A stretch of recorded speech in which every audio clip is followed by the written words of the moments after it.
Tesla has been amazing for the global automotive industry, specifically in the space of electric mobility. It has inspired amazing startups all across the world, and even when it comes to the traditional players, there has been a wave of technological development because of Tesla. And one company that is leading the amazing game of R&D is Porsche, and specifically again with its Taycan, because Taycan is that one car that has taken the fight right at the doorstep of Tesla. We drove the Porsche Taycan and came back with the thought that if this is a sign of things to come from Porsche, we are extremely excited for what lies into the future.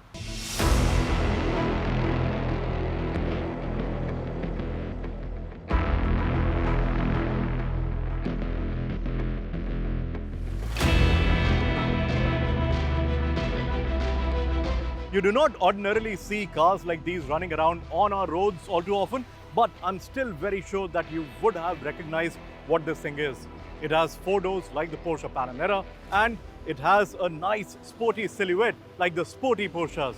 But it is neither of those two things. It is Porsche going completely green. It is the Taycan.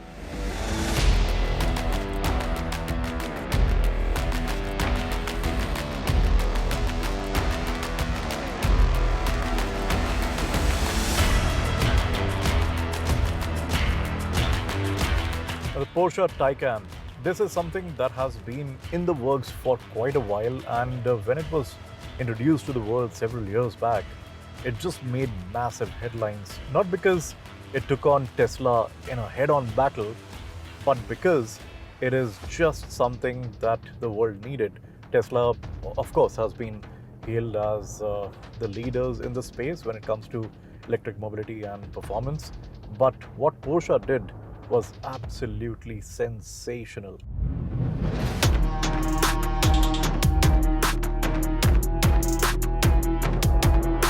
Now, of course, when you talk of Porsche doing the Taycan and taking on Tesla, we all have been just hearing about the Turbo S models and the repeated launches that the Taycan is capable of. The battery performance and the motor, they do not really get compromised like they do in Tesla on repeated launches. That is exactly what Porsche has been able to do to make this as a standout model. But that is the Turbo S. That is the absolute high-end Taycan that you get. And yes, with that you also get immense amount of performance. But the one that we have right now is the most basic Taycan that you can buy in the market. It is nothing else but the Taycan, and the drive goes to the rear. It's not an all-wheel drive model. So this one is basically powered by a 79.2 kilowatt-hour battery, and it runs with one motor, 2 gear ratios. And the first gear ratio is essentially to give you a little perky performance, so it's a little shorter, and that's exactly what gives you the initial launch, and then it kind of settles down in a nice and sedate mood to give you a more pleasant driving experience.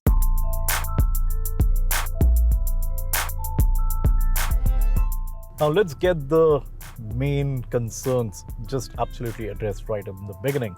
When it comes to electric vehicles, everybody, especially in the passenger car space, everybody talks about the recharging times. And with the Taycan, if you plug it in and you have an AC unit with 9.6 kilowatt capacity, it will take about 9.5 hours to recharge.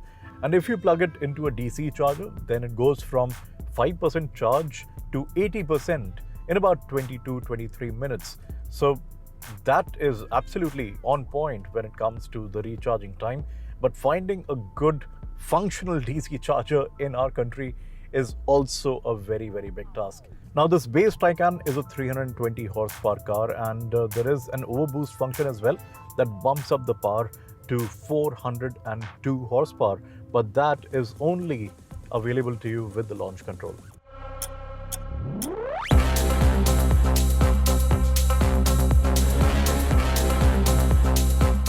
Driving range? Well, Porsche claims that this is going to go on for about 350 kilometers, or a bit more in fact, but that is the ideal conditions, and you will need to be very light-footed with all the functions working in efficiency mode. But realistically, you should definitely get something about 300 kilometers, which is not bad at all. In fact, this kind of makes it a decent intercity commuter as well. Now the Taycan is a fairly large car, just under 5 meters in length, and the wheelbase measures just under 3 meters. So you would expect that the cabin space is absolutely phenomenal. Well, not entirely. It is okay. I'm not saying that you're going to have a massively compromised time if you sit in the back. The fronts are phenomenal. You have ample amount of space. You have acres of room to play around with, and you have all the adjustability that you want as well. It's at the back when you seat it, especially for tall passengers. One, the car is really low and the seating is also quite low. So you will feel a little bit of a compromise over there, but it's not bad. You definitely have enough knee room, but general sense of comfort, that is not entirely at the level of luxury cars in the segment.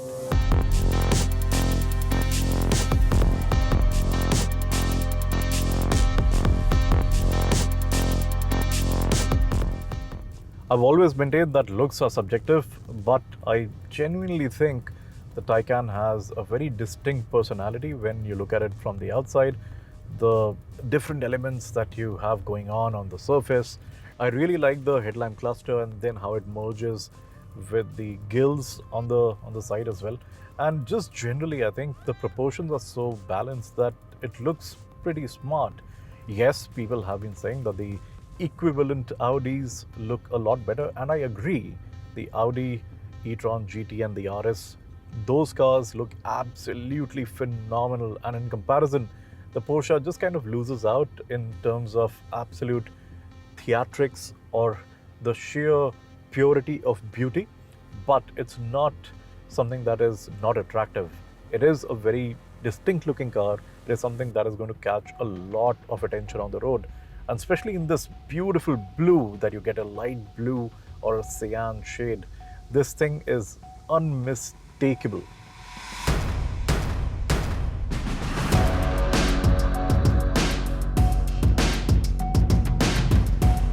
And then the interiors, it's typical Porsche fare. I'm not a big fan of so many screens. There are 4 in total, one on the passenger side, one in the center, and then you have a nice big instrument console, which is also very, very sharp, very clear, displays everything in a very smart way. And then you have a screen in here as well, and this is basically haptic feedback, or the moment you touch it, you have to press it a little. It gives you a little vibration on the fingertips, and yeah, I think it's just too many screens. But the good thing is the design of the cabin. It's no nonsense, and it's all very straight lines. In fact, the screens are also inset a little, so it does not catch any sunlight, it does not reflect anything very badly, and everything works flawlessly. What has really impressed me is the drivability of the Taycan. It's very, very convenient. It's not something that is going to intimidate you, and even the turning circle is absolutely lovely. I think it's 10.5 or 11 meters.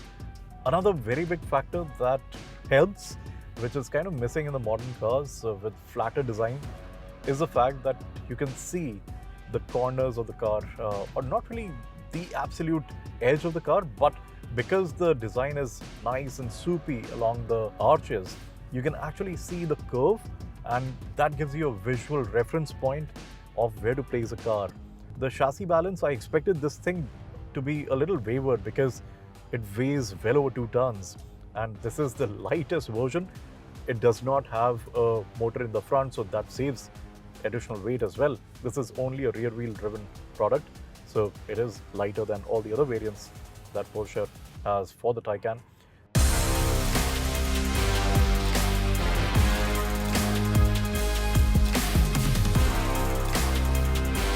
There is one slight issue that I have with the overall design of the front fascia, and that is the placement of the gear stock. Now this, when you're driving, you can't see at all because of the spoke on the wheel and because of these 2 levers that you have, one for the parking and this one is for the cruise control. You can't see it, but of course, because you start living with the car, because you start using it all too often, you know intuitively that it's here. But yes, in the initial few tries, you will have to struggle to find this one. The theater of a proper, nice growling engine is missing, but then you can pipe in some artificial sound. You have to go through the menu, and then you just fill up the artificial noise if you want. It's called electric sports sound. It's in the menu, and yeah, you can have a little bit of a weird noise if you will, but I'm not really a fan of that. Why do you not want to just drive in a very peaceful environment because you've bought an EV? I think that's sensible.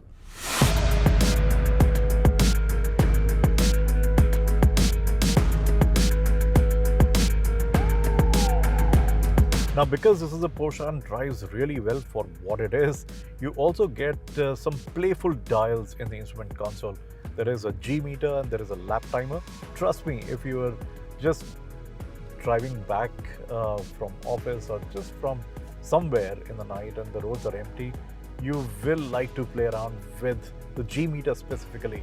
If there is a roundabout, for example, you will definitely go a little harder and try to get that G just moving about laterally, and that's what it just makes you feel. It makes you feel like a child behind the wheel, and yes, it's a great toy to have, but always keep your rational head on your shoulders. I'm not really going to go on about the performance of the Taycan because it is not the Turbo S, so don't expect the performance of that level. It is extremely interesting because the way it builds pace and the way it reacts with that gearbox, it's absolutely wonderful because of the fact that you are used to driving internal combustion engine cars and you have that expectation of gradual build-up, not the sudden explosion that EVs currently offer. This one, the base Taycan, is very like a typical IC engined car. It doesn't give you neck-snapping kind of an acceleration. It builds and builds in a very beautiful way. And it feels very like how a sporty Porsche will from behind the wheel.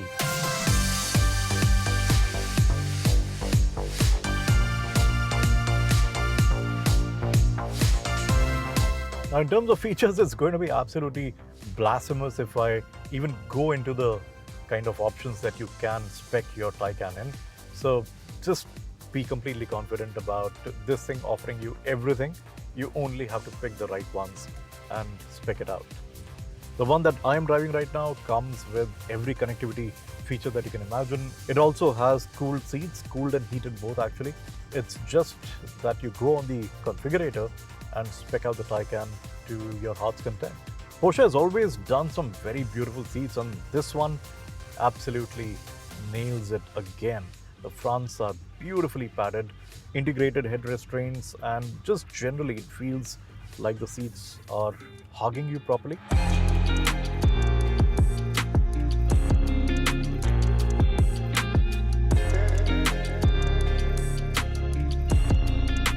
So while yes, this is not the Turbo S, this is the very base level of the Taycan, I think it still is a phenomenal piece of kit because it offers you the range, it offers you enough and more performance than you will ever need. It gives you a very good driving experience. It is a Porsche and there is that sense of involvement that you get from behind the wheel, and everything is beautifully laid out and extremely solidly done as well. So in terms of the build quality, in terms of the design, in terms of the layout, and also every glass or the screen element that you have is very crisp and extremely sensitive to your inputs. And this just marks the beginning of things for this iconic German brand. And if this is what they are offering as their first effort, just imagine what the future machines by Porsche are going to be like.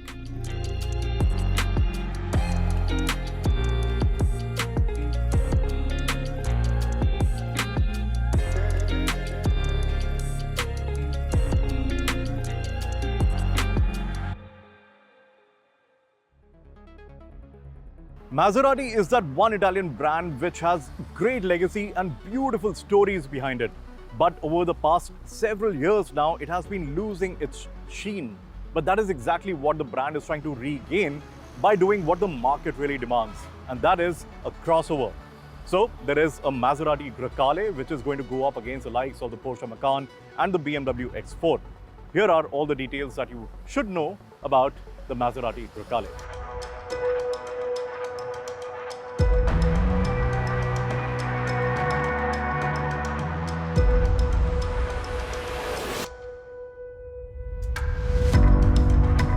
After the Alfa Romeo, another Stellantis brand is downsizing its SUV recipe to lure in more buyers that want an alternative to the Germans. Maserati has unveiled its all-new Grecale SUV, which sits below the Levante in Maserati's lineup of SUVs. The basic platform is the same FCA-developed Giorgio platform as used in the Alfa Romeo Giulia and Stelvio. But the Maserati Grecale has been engineered to accommodate pure combustion, hybrid and fully electric drivetrains. In fact, Maserati has also revealed the all-electric Grecale Folgore that will take on Porsche's upcoming Macan EV, expected to debut in 2023. Design-wise, the Grecale is a close match to the larger Levante, but the influence of the new MC20 is evident in its low and imposing grille. The rear is characterized by the new boomerang-shaped taillights, claimed to be inspired by the Giugiaro-designed 3200 GT Sports Coupe from 1998. The cabin represents a radical departure from existing Maserati models, chiefly in the adoption of a new 4-screen setup, minimalizing the analog effect. The driver's display is digital, and there's a 12.3-inch central infotainment screen, an 8.8-inch touchpad for the climate control, and a new digital clock mounted prominently at the top of the dashboard. The Maserati Grecale will be available with 3 engine options. The entry-level Grecale GT and mid-rung Modena gets a twin-turbocharged 2.0-liter mild hybrid petrol engine, while the top-spec Trofeo variant gets a retuned version of the 3.0-liter Nettuno V6, first used by the MC20 supercar. Maserati claims a 0 to 100 km/h time of 5.6 seconds for the GT variant and 5.3 seconds for the Modena. Meanwhile, the V6 engine in the Trofeo variant shaves the sprint time to just 3.8 seconds, which is quicker than the BMW X3M competition. All engines send their reserves through an 8-speed ZF automatic gearbox to both axles, with a self-locking limited slip differential fitted to the rear of the Modena and Trofeo, and available as an option on the GT.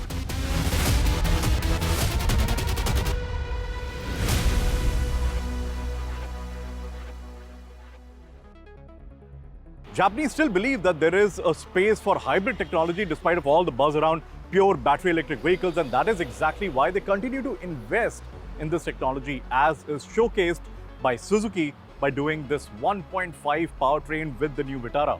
Check this out.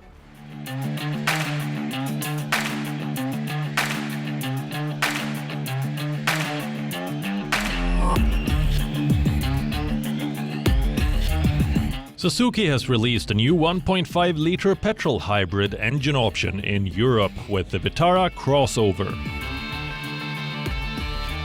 It is an improved version of the same K15B engine seen in Indian cars, such as the Maruti Suzuki Ciaz, Ertiga and the Vitara Brezza. The new powertrain is known as the K15C, and it generates 115 PS of power, about 10 PS more power than the current K15B engine, and 138 Nm of peak torque. It comprises a 1.5-liter naturally aspirated petrol engine, a 140-volt lithium-ion battery and motor generator unit, and a 12-volt lithium-ion battery. Another 12-volt lead-acid battery is also there in the car that takes care of electrical components like the lights and other select features.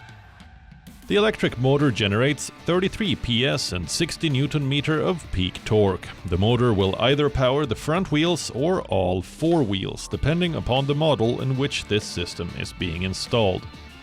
This is not a mild hybrid system and can help the car move by just using the electric motor for a short range.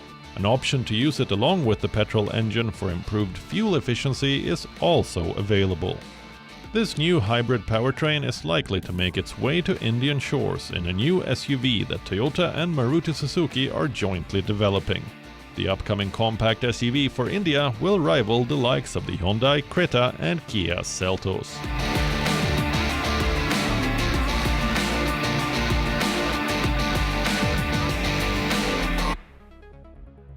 There are a few things around Honda recently that happened, and we are trying to unpack as many of them as possible.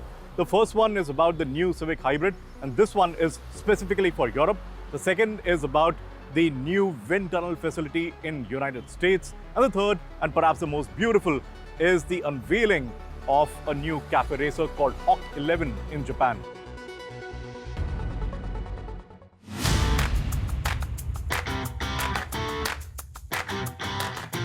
The 11th generation Honda Civic made its US debut in April 2020. It received new styling inside and out and other improvements over the outgoing model. And now Europe will get to enjoy the new Civic, but it will have a different powertrain. Featuring Honda's proven eHEV powertrain technology as standard, the all-new Civic completes the brand's mission to electrify all its mainstream European models by the end of 2022. The 11th generation Civic eHEV does wear a few hybrid-specific touches as compared to its US version, and it is only available as a hatchback. The new model will serve as the entry-level model in a market that will also get the new Civic Type R. The Civic eHEV gets a new 72-cell lithium-ion battery and two compact electric motors paired with a newly developed 2-liter direct injection Atkinson cycle engine. Combined, the powertrain delivers a maximum motor output of 181 horsepower and 315 Newton-meter of torque. Moreover, Honda claims that several new elements help the IC engine to achieve a thermal efficiency of 41%, which is one of the highest figures within the automotive industry for a production road car. The Japanese automaker also previewed an all-electric concept model, the ENY1 prototype, which will slot into the range above the Honda e-City car. Offering a slightly larger and more practical option for Honda electric car buyers, it is likely to be a direct rival to the Hyundai Kona Electric. However, no technical specs have been revealed for the ENY1 concept by Honda so far. Another major update from Honda is in favor of its future product developments, as the manufacturer has opened its first full-scale wind tunnel facility in the United States. Called Honda Advanced Laboratories of Ohio, or HALO, has a 26-foot fan that enables aerodynamic work at up to 310 km per hour on road and race cars. Moreover, an array of 556 microphones enable aeroacoustic work. This new facility is set among the automaker's existing R&D and manufacturing plants in East Liberty, Ohio, and will be fully operational later this summer. Honda also said that the HALO will be available for third parties to rent towards the end of 2023.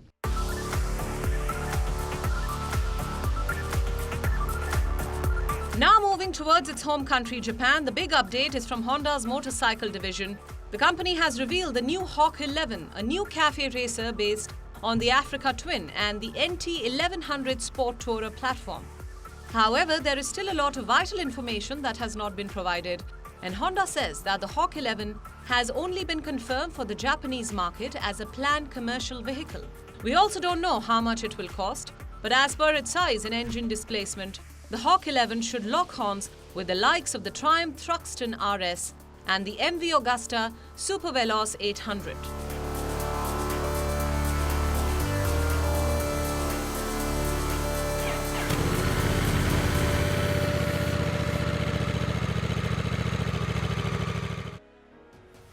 With that, it is time for us to wrap this episode of Pitstop. Thank you very much for watching. If you want to connect with us, just go on any of these social media pages and drop in a line to us. Before going, as always, I urge you to be very, very responsible whenever you're on the road, be it on feet or on wheels. My name is Ashish, signing off. I will see you in 7. Take care. Bye-bye.